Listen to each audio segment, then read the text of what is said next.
ঢাকার রাজপথ তখন টিয়ার শেল, গুলির শব্দ আর প্রতিবাদী স্লোগানে মুখর।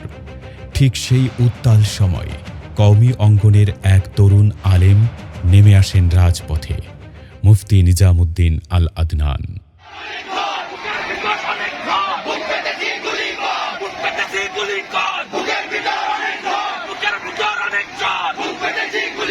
হবিগঞ্জ জেলার বাহুবল উপজেলার সর্বজন শ্রদ্ধেয় আলিমুদ্দিন মরহুম মাওলানা শেখ মহিউদ্দিনের সুযোগ্য সন্তান মুফতি নিজামুদ্দিন আল আদনান। পারিবারিক ধর্মীয় পরিবেশ ও আদর্শিক শিক্ষার মধ্য দিয়েই তার বেড়ে ওঠা। পরবর্তীতে ছাত্র রাজনীতি ও সাংগঠনিক কার্যক্রমে সক্রিয় হয়ে তিনি ছাত্র জমিয়ত বাংলাদেশের কেন্দ্রীয় সভাপতি, ফ্যাসিবাদ বিরোধী ছাত্র ঐক্যের সমন্বয়ক সদস্য এবং কওমিপন্থী ১৪টি ছাত্র সংগঠনের যুক্ত প্ল্যাটফর্ম সর্বদলীয় ছাত্র ঐক্যের মুখপাত্রের দায়িত্ব পালন করেন। আন্দোলনের শুরু থেকেই এই তিনটি দায়িত্ব একসঙ্গে বহন করেছেন তিনি। ফলে দেশের প্রায় সব ছাত্র সংগঠনের নেতৃত্বের সঙ্গে ছিল তার নিয়মিত যোগাযোগ ও বৈঠক। পরিস্থিতি কোন দিকে মোড় নিচ্ছে তা প্রতিনিয়ত আদান প্রদান হতো তাদের মধ্যে। ফ্যাসিবাদ বিরোধী আন্দোলন ছিল নানা ধরনের ছাত্র সংগঠনের সম্মিলিত সংগ্রাম। কওমি ও সমমনা ছাত্র সংগঠনগুলোর মধ্যে সমন্বয় গড়ে তোলা এবং ঐক্য সুসংহত রাখার ক্ষেত্রেও সক্রিয় ভূমিকা পালন করেন তিনি।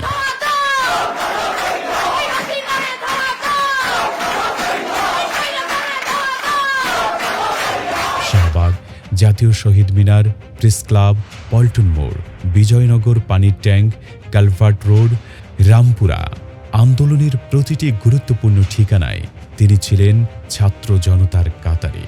নিজস্ব কোনো ব্যানার প্রদর্শনের সুযোগ ছিল না তখন, তাই ব্যক্তিগত যোগাযোগেই ছাত্রদের একত্র করে মিছিল, মিটিং ও বিক্ষোভ সংগঠিত করতে হতো। ৩ আগস্ট প্রেস ক্লাব থেকে ছাত্র জনতার মিছিলের নেতৃত্ব দিয়ে শহীদ মিনারে পৌঁছান তিনি। পরদিন ৪ আগস্ট ঢাকার বিভিন্ন স্থানে চলে একই ধরনের কর্মসূচি। ১৮ জুলাই বৃহস্পতিবার সিদ্ধান্ত হল পল্টন মোড় অবরোধের। মাগরিবের আগেই ছাত্র জনতা অবস্থান নেয় সেখানে। নামাজের পরপরই শুরু হয় সাহসী স্লোগান। কিছুক্ষণ পরপর তাদের দিকে ধেয়ে আসে ছাত্রলীগের কর্মীরা। প্রতিরোধ চলে রাত পর্যন্ত। পরদিন ১৯ জুলাই শুক্রবার দুপুর নাগাদ পুলিশের বেপরোয়া আক্রমণে সবাইকে ছড়িয়ে পড়তে হয় অলিতে গলিতে। অবিরাম টিয়ার শেল আর সাউন্ড গ্রেনেডে চারদিকে অন্ধকার হয়ে যায়। জাতীয় মসজিদেও ঢুকতে দেওয়া হচ্ছিল না আন্দোলনকারীদের। এক পর্যায়ে টিয়ার গ্যাসে চোখ ঝাপসা হয়ে পড়ে যান তিনি। পেছনে পুলিশের গুলি। কেউ একজন তাকে টেনে মসজিদের ভেতরে নিয়ে না গেলে সেদিন হয়তো প্রাণে বাঁচা সম্ভব হতো না। সেই দিনই পল্টন টাওয়ারের সামনে পুলিশের গুলিতে প্রাণ হারান অন্তত ৩ জন আন্দোলনকারী। মানিকনগর বিশ্ব রোডে পুলিশের সঙ্গে ধাওয়া পাল্টা ধাওয়ার মধ্যে একদিন আশ্রয় নিতে হয় একটি হোটেলে। বাইরে পুলিশের গুলি, ভেতরে টেবিলের নিচে আশ্রয়। পুলিশ টেনে তুলে বন্দুকের নল দিয়ে আঘাত করে ধরে নিয়ে যাওয়ার উপক্রম হয়। শেষ মুহূর্তে হোটেল ম্যানেজারের হস্তক্ষেপে রক্ষা পান মুফতি নিজামুদ্দিন আল আদনান ও তার সহযোদ্ধারা। রামপুরা থেকে ফোন আসে, এলাকার ছাত্রদের সাহস দিতে যেতে হবে। সেখানে পৌঁছে দেখেন পুলিশের স্নাইপার থেকে গুলিবিদ্ধ হচ্ছেন ছাত্ররা। আহতদের হাসপাতালে ভর্তি করিয়ে সরে যেতে বাধ্য হন তিনি নিজেও। জুলাই আগস্ট ছিল দীর্ঘ আন্দোলনের একটি অধ্যায় মাত্র। এর আগে টানা প্রায় ১ যুগ ধরে রাজপথে সক্রিয় ছিলেন মুফতি নিজামুদ্দিন আল আদনান।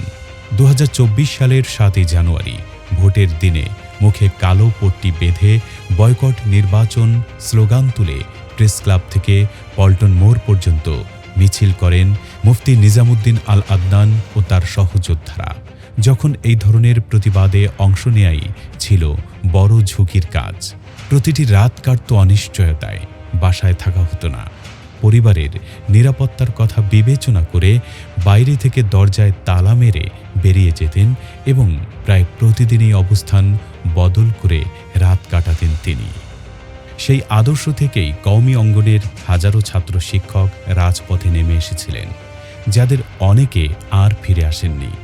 তিনি মনে করেন, জুলাই আন্দোলনে শহীদ কওমি শিক্ষার্থী ও আলেমদের আত্মত্যাগ ইতিহাসে যথাযথ মর্যাদা পাওয়া উচিত। হবিগঞ্জের বাহুবল থেকে শুরু হওয়া এক আলেম সন্তানের পথচলা পৌঁছে যায় দেশের অন্যতম আলোচিত গণ আন্দোলনের রাজপথে। জুলাইয়ের সেই দিনগুলো আজ ইতিহাস, আর সেই ইতিহাসের পাতায় লেখা আছে একটি নাম, মুফতি নিজামুদ্দিন আল আদনান। রাজপথের এক সাহসী সংগঠক, একজন প্রত্যক্ষ অংশগ্রহণকারী এবং একটি বৈষম্যহীন বাংলাদেশের প্রত্যাশায় সক্রিয় থাকা একজন আন্দোলনকর্মী।